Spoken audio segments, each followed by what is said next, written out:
Yo, what's up, guys? We got a new patch notice. And the thing is, I wanted to go to bed. It's goddamn 5 in the morning. And then I saw new patch 8.5.7 update notice. I was like, okay, is this interesting enough to make a video of? I read it a little bit and I was like, okay, that might be interesting. So it's gonna be an unedited video. Otherwise, I gotta like edit this thing. And then before I go to bed, it's like 2 hours later and whatnot. So, going to be a quick one. So, first of all, Kairos Dungeons, Necropolis, Spiritual Realms, no one cares, Steel Fortress, and Punisher Crypt difficulty adjustments. So not necessarily nerfs, but adjustments. I love it how Kantous doesn't want to say buffs or nerfs, and no, they're always adjustments. Okay, first of all, what do we have for Necro? The Abyss Force normal and hard difficulties are been adjusted. Just tell them that they're lowered. If you're lowering everything, then it's lowered. That's how it works, but whatever. The defense of the dark attribute golems in pathways have been decreased. Okay, so technically you do more damage on it and therefore you get more reflect damage, but in a star, like the typical team doesn't really care about that. The boss HP and defense have been slightly increased. Okay, I guess. This one might be a little bit hard to read, but I did check this part already. I guess it is changed mainly because the first part is still there where he gets like the shield and blah, blah, blah. But he doesn't instantly start with the imprisonment soul. So it is possible to kill the boss in one take without having to first kill your own unit. So that is definitely a nice improvement for Necro. Are we therefore actually going to see a lot more of a faster team? I might be able to craft something where you can always clap the boss before he takes a turn. I think something like that would be possible, but I'm not 100% sure. I have seen it being possible with a Light Julie in normal like B10s way before, because that thing has like a 5-hit, or Sophia has like a 5-hit on the skill 3, which guaranteed pretty much always does the skill same as like a Julie style. So that could maybe be an option. Defense being decreased maybe gives a slight option for Julie being able to one-shot waves. I'm not 100% sure about that, but that is for Necro. Then again, not that many people really actively farm Necro. Then with Spiritual Realm, we have the boss HP is decreased. Okay, multiplier's passive has been decreased. Okay, and then there's a change in the skill. Let's see where I can find that. Okay, the boss run. To be honest, legit, I don't even care. No one farms this shit in the first place. Like legit. No one farms this. I think less than 1%, probably less than 0.1% of the population of the game pretty much farm this. Maybe even 0.01%. I don't even want to read it. Like, might as well remove this whole dungeon and all of the fucking shit runes that are in it. Steel Fortress. You care a lot more about that.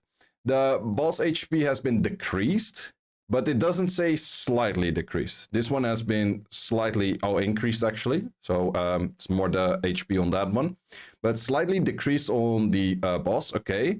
And then for this one, there's a whole blah, blah, blah. Pretty much, can they just not say what changed? Like the only thing you would have to change is this 10 into a 5. You don't have to highlight the whole freaking text and make us fucking look for Blue's Clues to see where the goddamn changes come to us. It's not that hard.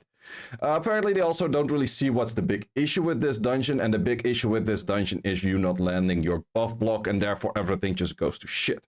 That issue is still there, it's just recovering less, but who gives a shit? Everyone is using Lauren in this stage, and Lauren has a recovery block thingy, so this change doesn't really change too much at all.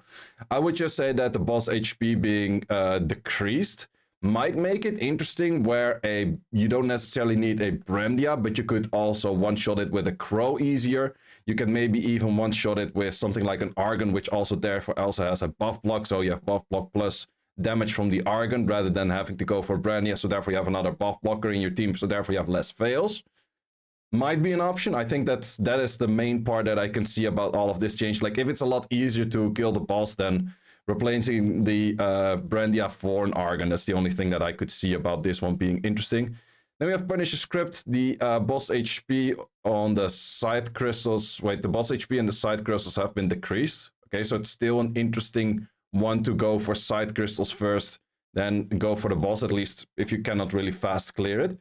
It might be to the point, depends like how much the HP is decreased, that Sonya can maybe like close to one tab it. That could be a thing. Now, probably not decreased that much. And then we have to change for this, which is, as far as I've checked it before, it seems to be going... is that the same? The damage received will be decreased by 50. Okay, so that 70 now becomes a 50, and I think that's the only change, unless I'm missing something. I hate it why you have to read the whole thing and compare A to B, where they don't really use the exact same font size, and therefore it's slightly different in the order and blah blah blah, that kind of shit. So, or it is, well, it isn't. I don't even freaking know. Should be. Wait, the decreased damage will be received up to 70, and now it's received by 70 or by 50. Okay, I guess. I have no clue. Maybe it's just a different wording of things, or that not sure really change something except from the 70 to a 50. So you will take, or he will take more damage rather than like normally getting a loss, more damage reduction. You're now able to put monsters in your storage. Okay. Well, for this one, I would say it's just slightly bit easier. That's just overall gist of it, slightly bit easier. I was expecting more of this. Like, I talked more about it before on stream. Wouldn't it be nice that if you have 100 accuracy, that they completely remove all of the resistance checks? Why would you need PvE resistance checks? And that's mainly in the Steel Fortress, where if you miss your buff block, the whole run just is instantly, like, normally you clear, like, let's say 20 to 25-ish seconds. Then if you miss a buff block, it suddenly gets like 1 minute, 1 minute 30, it fails 2 minutes, that kind of nonsense. So who's looking for that?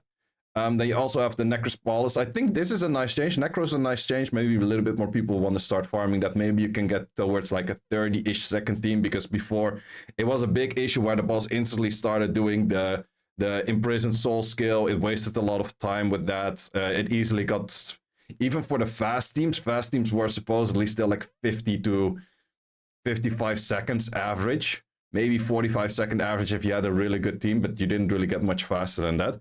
With this, I definitely think we can take that down to where it's like 30-ish seconds, 35. So I would say Necro, good change. Spiltrum, no one cares. Steel Fortress, really depends how much the damage decrease or like the HP decrease is.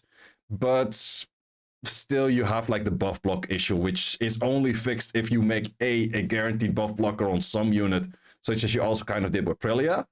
Or you're gonna do anything related towards just making 100 or 100 accuracy means that you guarantee land in PvE, because in the end, if we farm faster, we waste more crystals, we spend more money. What's the big deal, right? I don't really see that, but sure, whatever. But Initial Script is just in general made a bit easier for the people that struggled with the dungeon, and I think that's fine. Even the Sonya team was a little bit hard to rune in most cases to make it fast enough. You do also see for World Arena gameplay, which it was used with. Okay.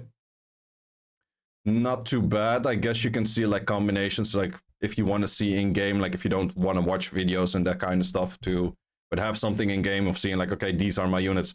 Where can I use them together? It's not that bad. We have season 32, and we were actually talking about it. Who would be the ones for the new skins, and they're going for Twin Angels. Not sure if I'm really liking the skins, but it does make sense that they have skins in the end. Water ones are used a lot in RTA.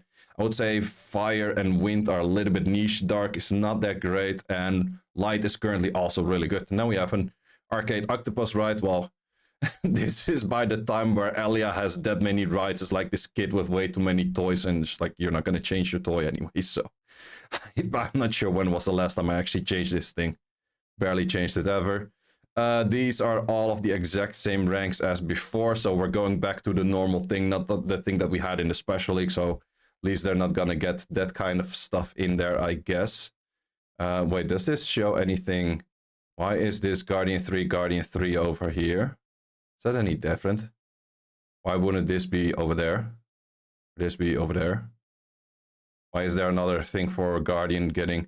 Oh, that's probably Legend Tournament. I'm already like, why the hell is this another Guardian 3 thing? But it's Legend Tournament. That's a nice way to put it over there. Legend Tournament. Guys, thank you. And then we have a bunch of new Bibles. Yep, a bunch of new units. Wedding Princess in there, if it's fast enough. Not that bad. Adriana. We also have Marsh in there. Not bad.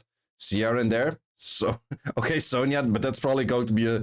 I'm fearing for this Sonya not to be 100 crit rate. That's what I'm fearing for, but Sure, I guess.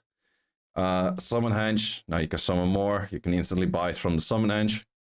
Nice, I guess. Something like that. New special packs, more packs. Okay. Those are more transmogs, and then a bunch of game fixes. Do we see anything that catches my eye? What I'd say is nice. Incorrect loading tips. Okay. A lot of these issues I didn't even know were issues, to be honest, but they like to put stuff in here. Fix that. Okay. Progression. Yep. Okay. Now, nothing too interesting on that, but yeah, I would say for the PvE stuff, it is okay-ish, but to be honest, I think people are not really going to be changing from farming giants right now. Also, why change Kairos dungeons again? What happened to R5? Right, guys? It isn't like legit the whole population of playing Summoners War players. Is that how you say it? Probably not. It's 5 a.m. Excuse me for that one. Isn't every fucking one and their mom and their dog's mom and their mom's mom asking for R5 changes? We do not care that much for a spiritual realm change. Necro change, maybe. It's an okay change. But yeah. Also, then what is the hell is the change with normal versus abyss? Isn't that like exactly the goddamn same then? Yeah, pretty much. Yeah, changes for SF and PC. I think I would have rather seen those in the change of just if you have 100 accuracy, you always land. But why the fuck are they doing Kairos dungeons again? Didn't we get like 16 updates for Kairos dungeons and nothing to R5 in I don't know how long again? I guess it's, I can update a few videos, I guess. I will definitely be making new Necro team, new Spiritual Realm team. Well, I think new Necro team for sure, new SF team probably. New Punisher script team is going to be exactly the same as before. I think that Necro and SF are the ones that are most likely going to get something new-ish or slightly different. PC will be still the same. Like I would say all of the old teams, I would still recommend those. Necro I can definitely recommend a better team.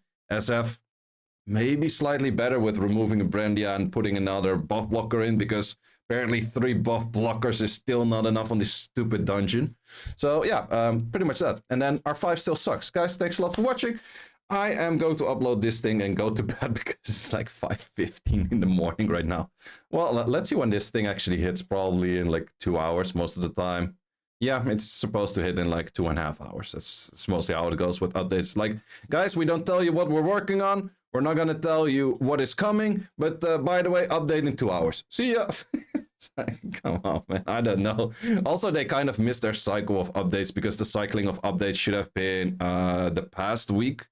So, but that was, of course, holidays like Christmas. So understandable that they don't do it. But now we have that update right now, but it's once again pretty mediocre update of just a few small changes. Nothing big coming, apparently, because they don't say it. And if something big is coming, they probably say it. Hey, by the way, guys, it's coming in a day. Because they don't know how to create hype. Okay, I'm getting too salty.